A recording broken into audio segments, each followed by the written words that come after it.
Sometimes it's good to just dance.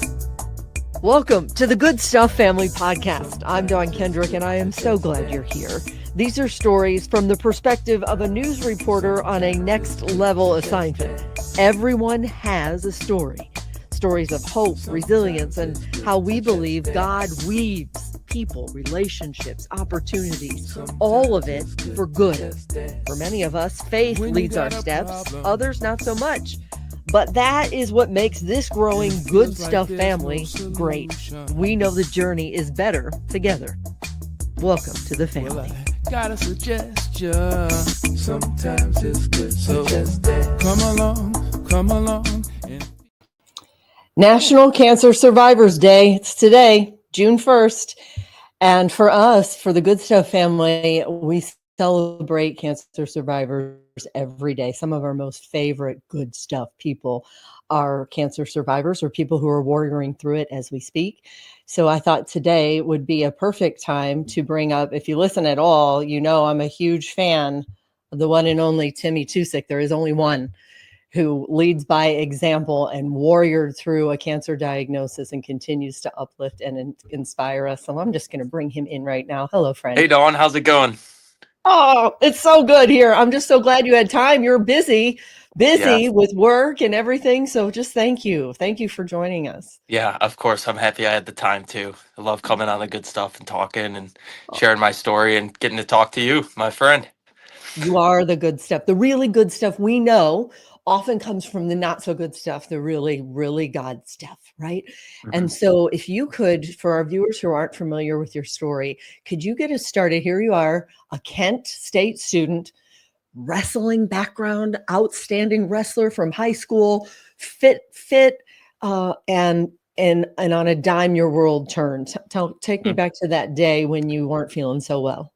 Yeah, so I was a 19-year-old freshman in college, excited, nervous to start this next chapter, and all of a sudden, that first semester, I started having trouble walking to class, and I started getting bloody noses, and I got real pale, and all these things started happening in the span of a couple weeks, and I was like, okay, something's seriously wrong. I went to the school nurse, who, once she heard about what was going on with me and the way that I looked, she sent me right to the ER, where I was told I shouldn't be alive.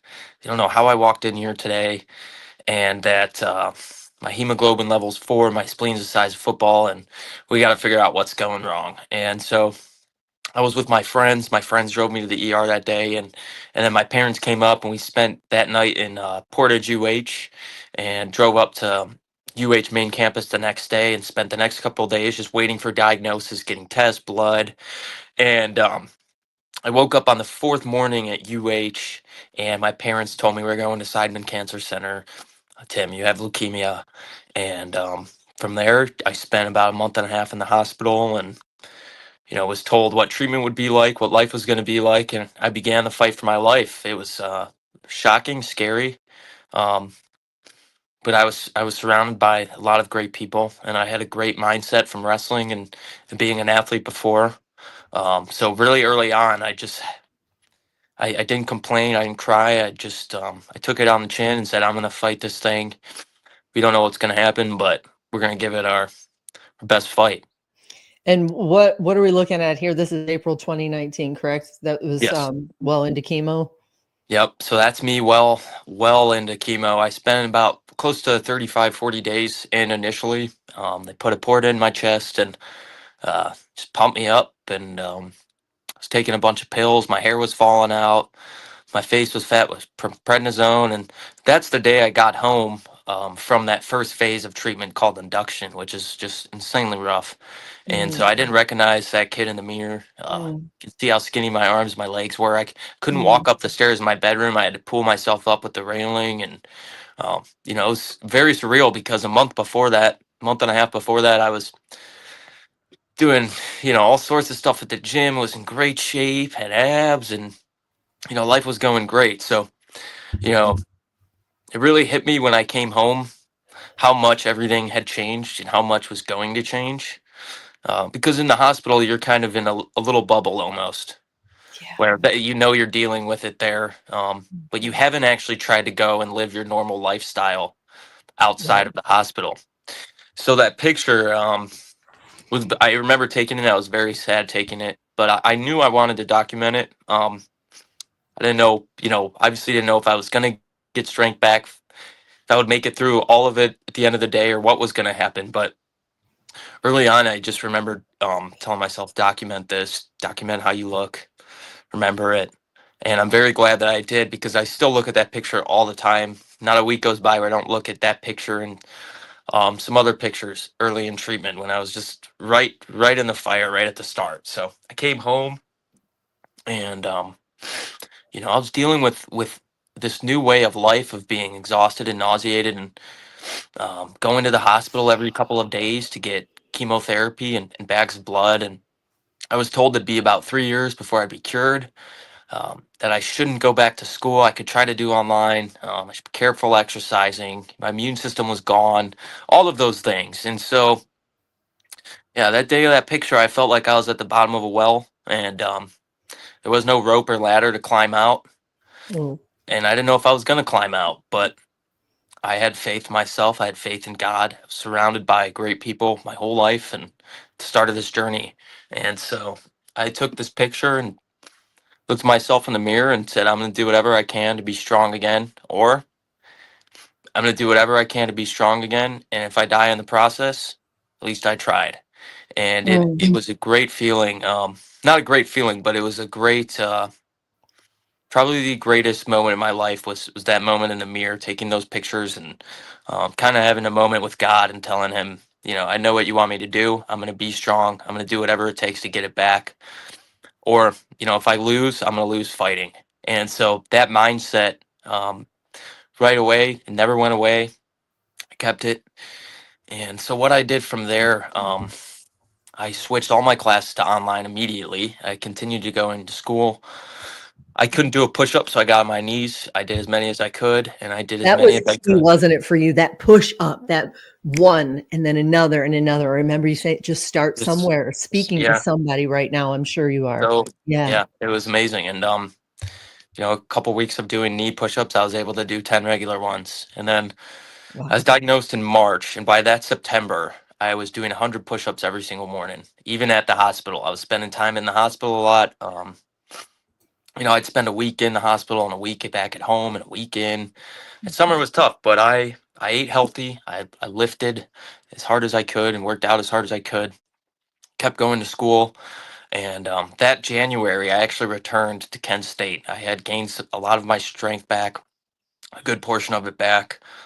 My doctors hadn't seen anybody really, recover this well, that quickly. And they said it was okay if I returned to school. COVID happened, and I was sent back home 2 months after I returned to school. It's like, oh, come on. I just got my immune system back. I just got the strength Right. back. Sending me home again. I So I came back remember. home. Yep. Mhm. I came back home, and I got an internship, and I just kept going to school and doing well. And um, I was in the process of going back to school, and I met my now fiance on one of Oh, those no, visits. spoiler alert. Look. Oh, There my she is. God. There's Haley. Come on. So we met when I was sick. I had a port in my chest, but my hair was back. I had a lot of my strength back. I was only Mhm. going to the hospital every other week for blood or chemo. Um, Yeah. In and it fact, was it was in that last year. Yeah, that first year of treatment was really rough. It was dozens of pills a day. I mean, my yeah. hemoglobin was below 12 like all the time. I was getting Mm. bags of blood every couple of Oh, days just because the amount of treatment I was getting was just knocking counts down. right. And so Right. coming around that second year, going back to school, COVID happening, treatment started easing up. I started feeling good. My hair came back, and I met Haley, Oh, um, I love it. and we fell in love. And I came back to school. We hung out all the time at school. We lived, down the street from each other. I finished school, and on the dean's list, and you know, Hmm. heading come back to school, and found my strength again, found my good health again. And I rung the bell in July 2021, just 2 years after my diagnosis, when it was supposed to be three. There was some journals released that year, that said the third and final year of treatment for many young men or young adolescent males is often non-necessary. And when my doctors told me this, they said, Tim, we've never ever seen anybody recover like you. What you've done should be impossible. And if you want, we will end your treatment. And it was a 2-minute conversation. They explained all of that to me in 1 minute and 55 seconds, and the other 5 seconds of the conversation was, heck yes, let's be done. I'm done. Treatment's over. Yes. Yes. And it was it felt like I had went to war and my family was watching me fight, and I fought as hard as I could, Yeah. and I took my bullets and I came back. And it's this chapter I can always look back on and be proud of. And so just to do the comparison again of the beginning and the end. So the beginning, I wasn't doing push-ups. I couldn't do one. Wasn't at school. And by the end of treatment, I was doing handstand push-ups. I was running some 6-minute miles, straight A's. I was in love with a girl. Mm. I had an internship. And I was also Yes. fundraising quite a lot for other patients. So this terrible chapter. So this is the threw current, me. this is a recent picture, correct? Yeah, that's recent. So that's me now. I'm strong, healthy, happy. Yes, praise Great God. shape, and I climbed out of that well I was in, and it was the greatest chapter of my life, the most formative chapter. Yes. All those things. It brought me closer to God, my family, gratitude. Mm. It's Mm. the worst and greatest thing to ever happen to me, and That was now, then. This is yeah, then. This is now. yeah. Yes. And will you give us a window into what it was, that Invictus spirit, that unconquerable soul mojo that allowed you to warrior on again from this to this? It was Yeah, really contagious what you shared yeah, with people. yeah. So that whole mindset of not crying and doing whatever I need to do, regardless of how I felt. Um, It was the idea of being unconquerable. And the word Invictus means unconquerable. And it's also the name of a poem that I read all the time. And the poem embodies a person who is unconquerable, who takes their hits and keeps going no matter what until the very end. They have their chin up. And, that day in the mirror, I was telling myself I'm going to be unconquerable. I'm going to be strong through it all, no matter what happens. And so we put Invictus on an orange wristband. You can see it in that picture probably. And gave away probably 1,000 of them, and it became this whole thing, the Invictus mindset of not giving up. And I became, I recognized that I was a sick and a weak person, but that I had attention drawn to me because of that. And so, how can I make it positive? Let me try to be as strong as I can, not show any weakness, so that other people, when they're going through hard times, they can remember Invictus and use that as an example. Do you And want to say it? Do you want to say that Invictus? I loosely quote it every time I talk about you about, isn't it?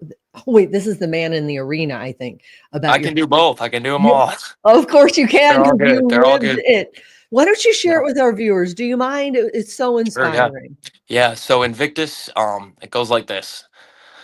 Out of the night that covers me, black as the pit from pole to pole, I thank whatever God may be for my unconquerable soul.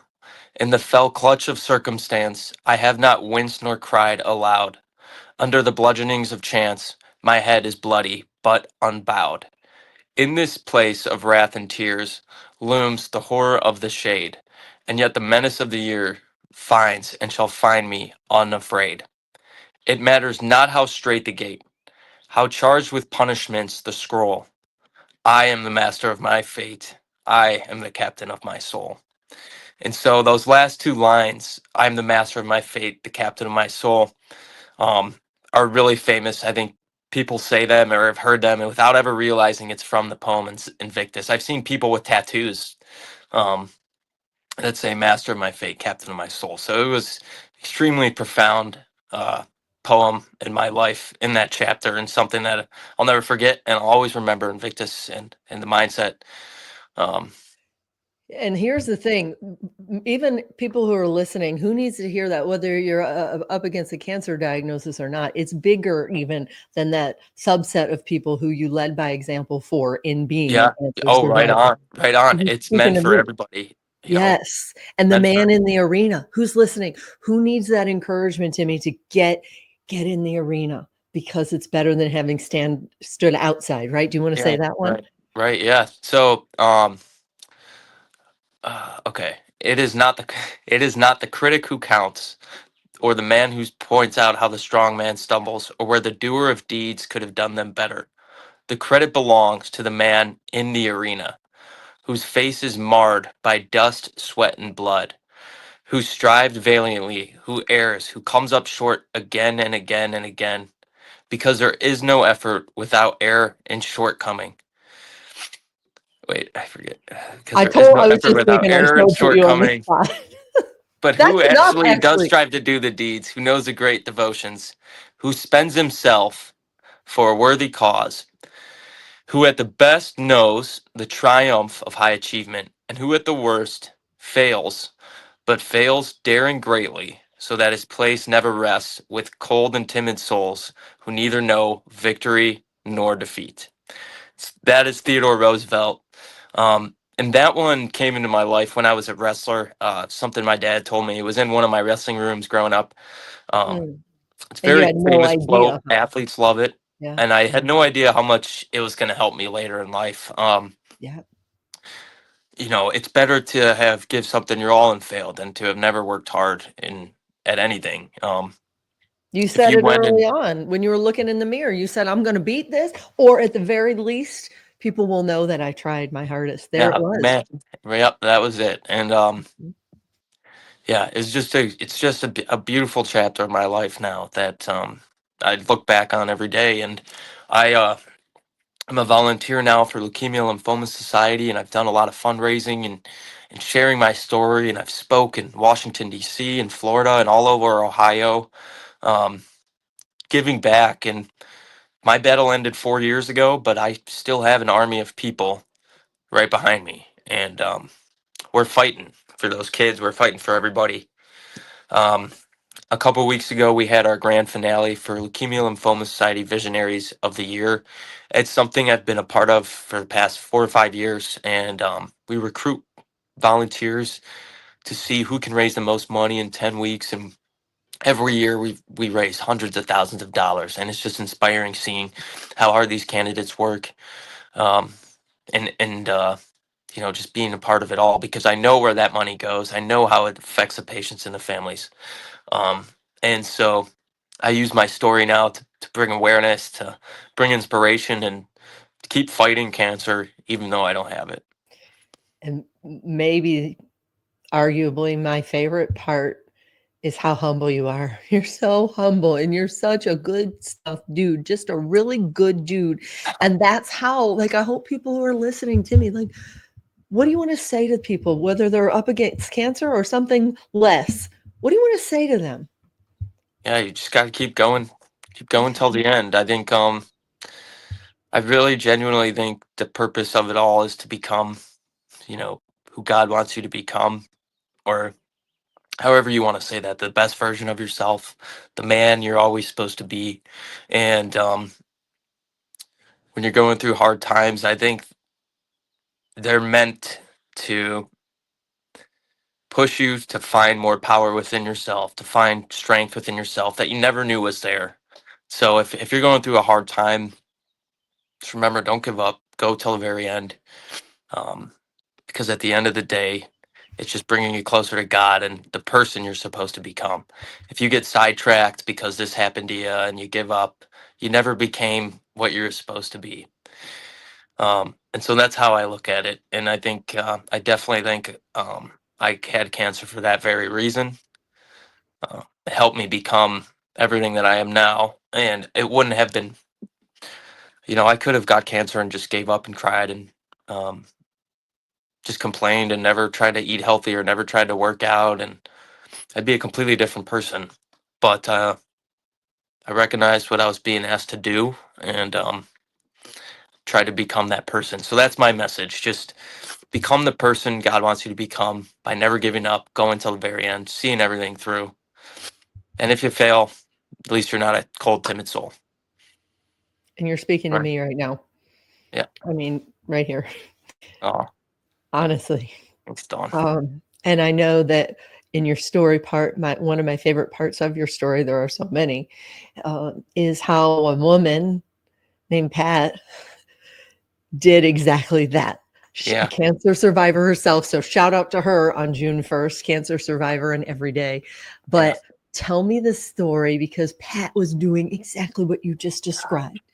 Like, she beat it, and then she inspired some kid named Timmy Tusick, who she had no idea where your journey was going. You didn't know, but these two warriors met in your hospital room. Some woman named Pat. Tell me that story that you told me early on about Pat. You didn't even know her last name. Yeah, I didn't even know her name. In Seidman that first month, one morning, a cleaning woman was cleaning my room, and her name was Pat, and we were talking, and we got along very well. And she cleaned my room again later that day or the next day or something. I saw her again, and we were talking again. And she told me she had cancer when she was a little girl, very bad cancer. She didn't know if she was going to survive, but she told herself, if I wake up tomorrow, I'm going to smile just because I woke up. And every day after that, she smiled just because she woke up.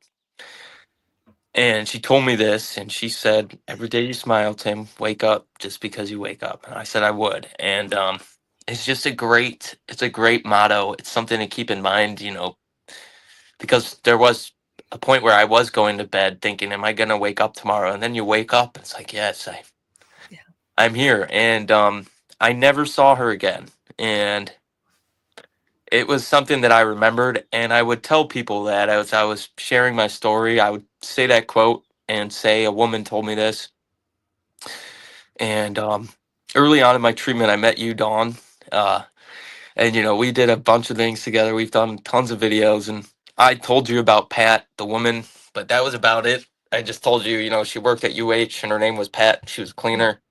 And so the day that I rung the bell, which is done, where you get treatment at, there's a big bell. Sure, if A you year know early, anyone with cancer, they ring the bell, right? a year early for you, to A year remind people. early. You said it early on, a year early. Yep. And all of a sudden, Pat was standing there right after I rung the bell, and started crying. I gave her a hug. I didn't think I was gonna cry that day until like maybe the night when it finally hit me, but I saw Pat, and that's when the emotion really hit, because that was someone that just saw me at the start and saw the weak, sick kid, Right. and then there she was at the end, giving me a hug. I'm gonna And roll that. she had such a big impact on me. And Yes. she never knew until you reached out to her and brought her there. And so that was really good. That I think and in the same way, that's what I'm trying to do by sharing my story, is exactly that. So And that'll preach, as my friend Nobles Darby the Fourth will say from FCA. That'll preach what that'll she. preach. That'll preach. So Pat was going into work for a career, for a job to clean people's rooms, super important in a hospital setting. But what she probably didn't even realize was that she had a calling. There was a calling bigger than her career, and who knows how many other people she inspired. And we love her. Let's show that little clip. I want to show that Pat little clip. Dunlap. If you're watching, Pat, we love you. We do. We love you so much. Okay, so let's just show this little clip. So again, here's this. You just set the scene that you rang the bell, and all the doctors and nurses clap for you, and then you see Pat. Oh wait, I'm sorry, that's the wrong one. Here we go. What's it mean, Timmy? So it says Tim Strong, and Invictus. Invictus means an undefeated soul, an unconquerable person. Don't let anything defeat you. You already know that. Right. You gotta make it strong. You gotta keep on going. Yeah, keep smiling. You're welcome.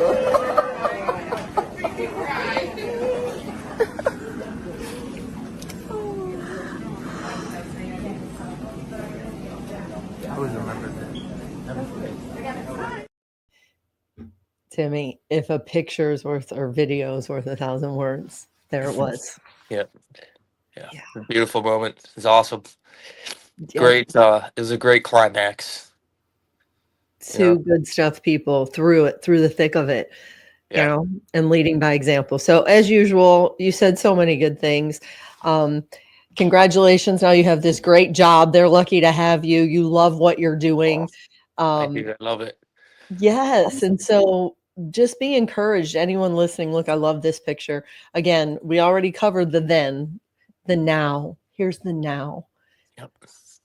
I mean, so you have a great job. You're engaged. Beautiful Haley. Fell in love. When's the wedding? Labor Day 2026. Okay. Got Here some it is. time. Yeah, it'll fly. It'll fly. Yep. It already is. Right. Yeah. So is there anything else that you want to say, Timmy, as we begin to wrap this up? You said so many great things. Thank you. Thank you. you. And Are you thank kidding? you for having Thank me. you. And yeah, just don't give up. I love you, my That's friend. You're a softie. You're a warrior, but you're a softie, and you are. I am softy. Yeah. You are a good, as is your family. You come from good people, good stuff people. And I love you all. I love you so much. So just thank you. Thank you so much. We love you too. And we miss you. Yeah, I'll see you soon. My Cleveland family, by choice, not by blood, but by choice for sure. Yeah, the soul family. That's right. That's right. God bless you. Thanks Thank again. you, Dawn. Bye now. Bye. Sometimes it's good to just dance. You've been listening to Dawn Kendrick's The Good Stuff Family Podcast. If you found inspiration here, would you click subscribe, follow, share as we grow our Good Stuff family tree? Check out thegoodstufffamily.com for links to all our social media platforms and for how you or your business could sponsor a story. The Good Stuff Family, reaching and touching hearts around the world by weaving families together one story at a time. On your mark, get set, let's go. Well, I got a suggestion. Sometimes it's good to just dance. Come along, come along.